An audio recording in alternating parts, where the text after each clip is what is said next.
Los productores, los comerciantes, no pueden dejar de operar en el día a día. En el mediano plazo, ¿cómo ve la operatoria de los comerciantes, los productores y los empresarios y cómo debe operar el mediano plazo? Bueno, eso un poco está vinculado a lo que mostrábamos recién, ¿no? En realidad sí... no se puede mostrar ya. Se nos desconectó. Ahí está, perfecto. Si uno mira el desempeño, en realidad, de la economía argentina en este momento, el nivel de actividad económica, lo que uno percibe es, bueno, pensemos en este gráfico. Acá está el desempeño de la economía argentina en los últimos años. Lo que uno percibe, obviamente, es una economía del año pasado que estuvo al borde de la recesión y que hoy está en un proceso muy discreto de recuperación. Voy a usar datos del Fondo Monetario Internacional, que habla de que la economía argentina este año crecería el 2,7%. Supongamos en algún punto entre el 2 y el 3%. Acá hay cosas que son importantes, me parece, para reflexionar. La primera es que las tasas de crecimiento que la economía argentina tuvo entre el 2003 y el 2008, a mí la verdad me parecen irrepetibles, por un montón de factores. No solo internos, básicamente externos, porque también me parece irrepetible la tasa de expansión que tuvo la economía mundial entre el 2003 y el 2008.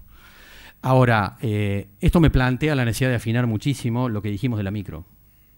La visión de que se terminó una etapa alegre de funcionamiento del desempeño de muchas de nuestras empresas y que lo que tenemos por delante es un desafío muy grande y muy, obviamente, riesgoso también, en términos de reconversión interna.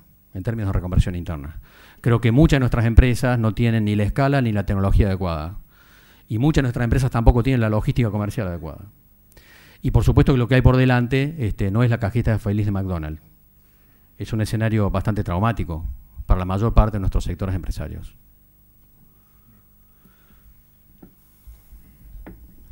Bueno, yo le quería hacer una pregunta. Primero agradecer a los dos panelistas por la claridad de sus exposiciones. Y me quedé un poco con el tema de financiamiento para pymes, dado que hay tantos empresarios pymes, y le quería preguntar a la contadora Colatti, básicamente si puede explicar un poquito más los dos segmentos de cheques de pago diferido, que hoy es un poco la estrella de financiación en bolsa, luego un segmento avalado y un segmento patrocinado más allá del que no es garantizado. ¿Cómo funcionan y cómo ustedes podrían acceder a ese tipo de financiación? Bueno, los segmentos para financiarse en cheques en realidad son, bueno, tres: el segmento avalado, el patrocinado y el directo. En cuanto al avalado, quien se financia, es un socio partícipe de una SGR. Una SGR es una sociedad de garantía recíproca que tiene como objetivo emitir avales. Estos avales lo que va a generar es que sus socios partícipes tengan mejores condiciones de financiación. Entonces, empresarios pueden acudir a una sociedad de garantía recíproca, participar como socios partícipes de esa sociedad, y esa forma les va a permitir recibir avales de sus cheques que emitan de la sociedad de garantía recíproca. Esto se termina traduciendo en menores tasas, mejores condiciones. Están en torno de un 19% aproximadamente. Con respecto a los patrocinados, es un segmento en donde las empresas que emiten esos cheques están autorizados por la Bolsa de Comercio de Rosario para formar parte de las empresas con esa autorización. Simplemente solicitar una autorización a la Bolsa y esta institución le otorga la autorización para funcionar como empresa patrocinada. Y por último, el directo es el segmento en donde no tienen la calidad de socios partícipes de una SGR ni tienen la autorización para funcionar como patrocinados. En este caso se dividen también en diferentes cheques: garantizados, no garantizados, cheques garantizados con warrant, esos son los que les comentaba anteriormente, que pueden aprovechar si tienen un activo que pueden warrantear, y van a tener múltiples ventajas, además de mejores condiciones de financiación, ya que les sirve como garantía a esos activos. También a lo mejor pueden manejar esos activos para elegir el mejor momento de venderlos. Y hay un nuevo segmento que es el de cheques de pago diferidos garantizados con contratos a fijar. Con respecto, vuelvo a los avalados, si les interesa conocer cuáles son las sociedades de garantía recíprocas, pueden chequear en la página de la CEPYME, ahí van a encontrar todas las sociedades de garantías recíprocas que están activas como para recibirnos. ¿Alguna pregunta más de la mesa coordinadora? ¿No? Bien, abrimos entonces al público presente para que puedan hacer las preguntas que quieran. Aquellos que quieran hacer una consulta, levanten la mano, por favor. Los asistentes que están en la sala van a acercar los micrófonos inalámbricos. ¿Alguien quiere hacer alguna pregunta? Fue muy claro. Allá el señor. Bien. ¿Qué tal? Buenas tardes. Carlos, yo te quería hacer una consulta, un gráfico que vos presentaste donde se observaba la variación del índice de precio de los commodities, que comentaste que era un índice que se calculaba en Londres. Lo relacionaste obviamente con el cambio de la tendencia mundial en el crecimiento de los países del sudeste asiático, ¿no? Sí. Sin duda me parece totalmente razonable. Ahora, siempre a mí lo que me suena raro y escucho poco es ¿cuál es el impacto que tuvo la emisión monetaria mundial posterior a la crisis de 2008 en el aumento tan marcado de los precios a nivel internacional? Eso obviamente también juega. En realidad, lo que yo expresé antes es que básicamente vemos este proceso sobre la demanda del sudeste asiático.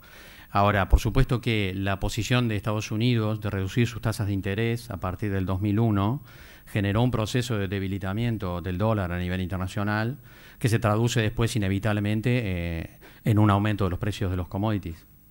Eso es otra parte de la explicación. Lo que pasa que, bajo mi visión, es una explicación secundaria, digamos, del proceso. En realidad, secundaria en términos de que, si uno diría, bueno, si el dólar se debilita frente al resto de las monedas del mundo, eso expresa un aumento de los precios de los commodities. Bueno, ¿por qué? Bueno, expresa un aumento del precio de los commodities porque si el dólar se debilita frente al resto de las monedas, le da más poder de compra al resto del mundo, entre ellos al sudeste asiático, ¿no es cierto?, que ha tenido un proceso de revaluación. Y ahí vemos también un elemento importante del escenario futuro, porque el año pasado, por ejemplo, el Partido Comunista Chino hizo su congreso último donde planteó un cambio de modelo económico.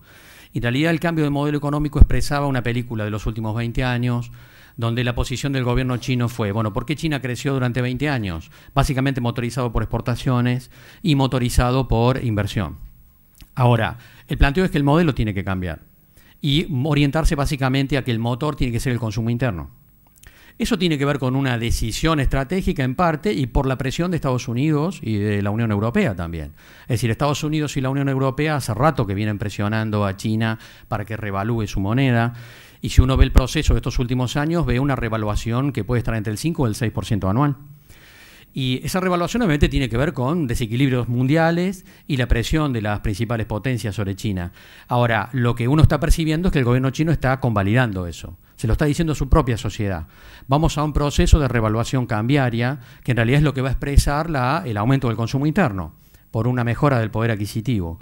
Esa es también una película que nosotros creemos es muy favorable para la Argentina, porque si uno mira una China o un sudeste asiático revaluando sus monedas, en realidad como una estrategia vía presión de Estados Unidos y Europa, si nos miramos desde la Argentina, eso nos está mostrando una buena señal en términos también de negocios. Cuando nosotros vimos y analizamos el proceso de los lácteos en China, en realidad lo que sí percibimos claramente es que los lácteos están en términos de consumo más bien vinculados a los sectores de altos ingresos. Fuimos a un primer supermercado en Cantón y encontramos solo una punta de góndola con lácteos, por ejemplo, y al ver el segundo supermercado encontramos 5 góndolas completas. Y uno diría, ¿qué diferencia había entre un supermercado y el otro? El poder adquisitivo en el cual estaban ambos supermercados. Y nuestra visión es que ese proceso va a continuar y que nos está planteando entonces unas cuantas oportunidades en términos de negocios. Gracias. ¿Alguna pregunta más? Sí, acá el señor. Buenas tardes. Ante todo, muchas gracias por su exposición. Yo vengo de otro sector y creo que hay algunos participantes que estamos en el sector de la construcción o inmobiliario y nos gustaría tener su mirada o la película que deberíamos mirar respecto de este sector, aunque sea en breves palabras. Muchas gracias. Sí. No tengo ningún gráfico sobre el sector, pero en realidad me gustaría darte un comentario con este gráfico. Este gráfico era para el sector industrial, pero en realidad vale en el análisis para el sector agropecuario. Los excedentes que vimos entre el 2003 y el 2006 generaron una liquidez en términos sectoriales que en gran medida se trasladó al sector inmobiliario. Y en parte por blanqueo, etcétera, etcétera. Mi impresión es que esos márgenes de rentabilidad, esos excedentes líquidos se van diluyendo y que no son parte particularmente de la película. Yo vivo en Villa María, una localidad que siempre, hablando irónicamente, uno dice, quien va a Villa María hoy, de día parece Manhattan, Villa María, por la construcción de edificios. Ahora, cuando uno mira esos edificios de noche, la sensación es distinta. Lo que ve son edificios oscuros, lo cual está expresando, por supuesto, un proceso de inversión que tiene que ver con un excedente de liquidez que fue canalizado hacia el sector inmobiliario de una manera, bueno, que tenía que ver con las condiciones que estaban establecidas. Mi impresión es que la película es distinta. Creo que hay que prepararse para un escenario de menor liquidez y de mayor responsabilidad empresaria en términos de reinversión, en términos de sus propias empresas. Y creo que ese escenario obviamente no puede generar la euforia que tuvo el sector inmobiliario en ese mismo periodo. Eso no significa que hasta el día de hoy siga siendo un negocio, un desarrollo inmobiliario. Hoy en Villa María se siguen haciendo edificios y se siguen vendiendo proyectos de edificios. O sea que el desarrollista sigue jugando su partido y lo está jugando bien. Ahora, me parece que para los que están invirtiendo en el sector, la película va cambiando. Y creo que eso en el tiempo va a generar un cambio en el segmento que no puede repetir el desempeño de los años felices que vimos en la última década. ¿Alguna pregunta más? No más preguntas. Bueno, muchas gracias al licenciado Sellar o a la doctora Colatti por su presentación.